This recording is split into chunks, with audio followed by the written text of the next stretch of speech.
extra time.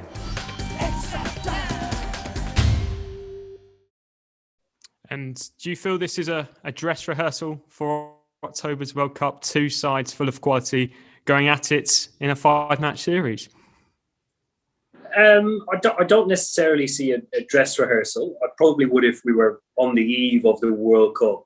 But the sort of perfect scenario for us is that we learn a huge amount from this tour and then have time to improve. So there's a significant period of time, 7 months, for us to identify areas in which we need to improve. Because yes, we are number one in the world, but one of the areas we need to improve our game is actually playing away from home and against different areas, like playing against spin, bowling in the power play, bowling at the death, different areas that we need to significantly improve in order to be genuine contenders. Is everyone fit to play, and is Jofra Archer's elbow okay? Yeah, everybody is fit to play, and Jofra is available for the series opener tomorrow, yeah. How tough is selection going to be? Do you know the team, and can you tell us?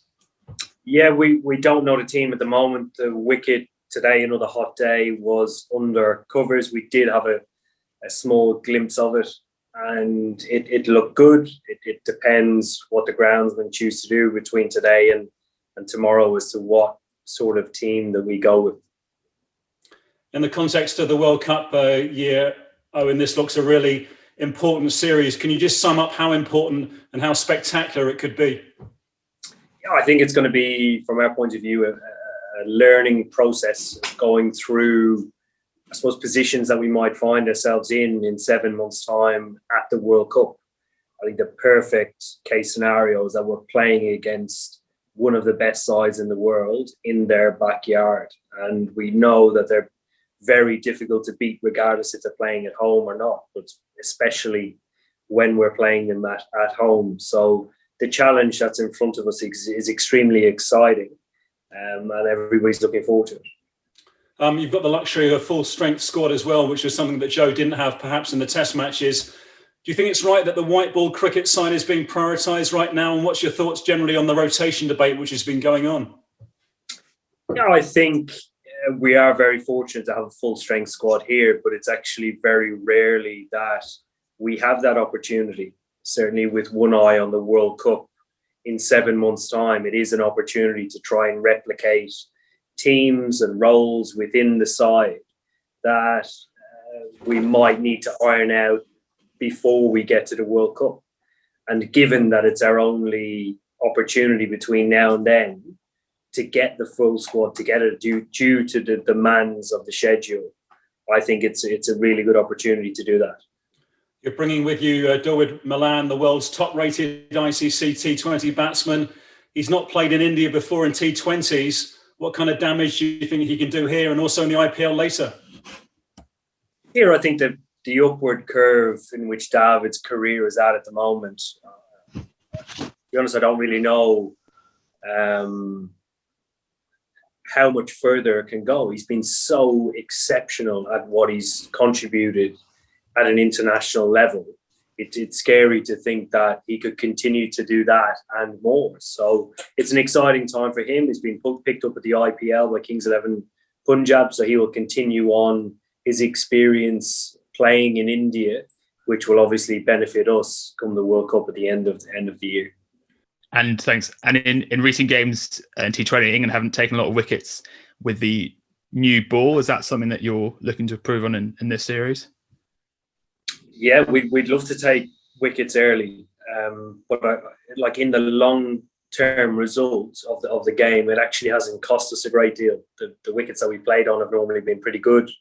Yes, we do strive to take wickets, but we just haven't managed to do that. So we'll continue to both change strategy in things that we're doing, but also trying and get better at being more threatening.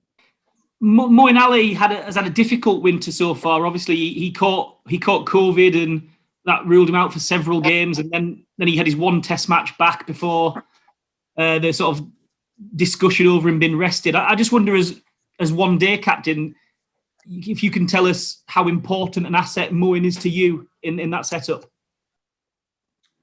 Yeah, I think him, along with Ben Joe, who's not here, anybody who's an all-rounder who contributes in more than one facet of the game is a huge asset to us. It means a very versatile. It gives us a huge amount of selection options, and Moen's experience alone is worth its weight in gold. He's a guy who's been around a very long time, played all formats of the game, also has had exposure in franchise cricket around the world. So having him is a luxury within the squad, and obviously having options to use him at different stages. He's opened the batting for years. He can bat in the top 7 anywhere, and he can bowl wherever, and probably not at the death, but he gives you a lot of options. How big an asset to you is Jofra Archer as a bowler? Yeah, he's a huge asset. He's a guy that can bowl in 3 parts of the game and be threatening whenever he comes on. He obviously has an express pace. He can bowl cutters, variations, and has a very good Yorker. So he's a huge asset, I think, in any format of the game. His performances in the IPL over the last 2 or 3 years would suggest that he can be a big factor in these 5 2020 games, but also the World Cup coming up. Oh, absolutely. I think if you look at any of his performances as a whole, they all sort of suggest that he would have a significant role to play come the World Cup. In the Test team had their issues, shall we say, against spin in the Test series. Have you got any worries about your batsmen being able to cope with the turning ball, if indeed it does turn in the shorter form of the game? Here, I think when you break our game down, and naturally as English players coming through, it's probably our biggest learning point that we need to improve on. We don't get exposed a lot to an extravagantly turning ball. Yes, the ball turns, but not extravagantly. But the more guys play under it, the better they become at managing it. So we need to be exposed to it, because come the World Cup, there's a chance that we might play. India's a huge country with completely different conditions at every ground. And in 2016, we actually didn't play on a wicket that turned extravagantly. There were only, I think it was Nagpur, where the ball, did turn significantly, and it sort of raised a couple of teams became unstuck around it. But certainly, it's better to go through this process now as opposed to just in the World Cup. So a lot of people have asked you about Alex Hales coming back into the side. So do you feel, apart from Alex Hales, do you feel there is a place for someone like Joe Root to also make a late return to the T20 side, considering that he has not played for quite a while now? Yeah, I think when we look back at the 2016 World Cup campaign that led to us getting to the final, Joe was a huge part of that. And, due to the schedule and restrictions, Joe needs to rest. He's under a huge amount of strain doing what he does, being our very best batsman and also being Test captain at the same time. So certainly Joe could be an option come the World Cup. Hit the subscribe option and the bell icon to get all the exclusive sports videos on Extra Time.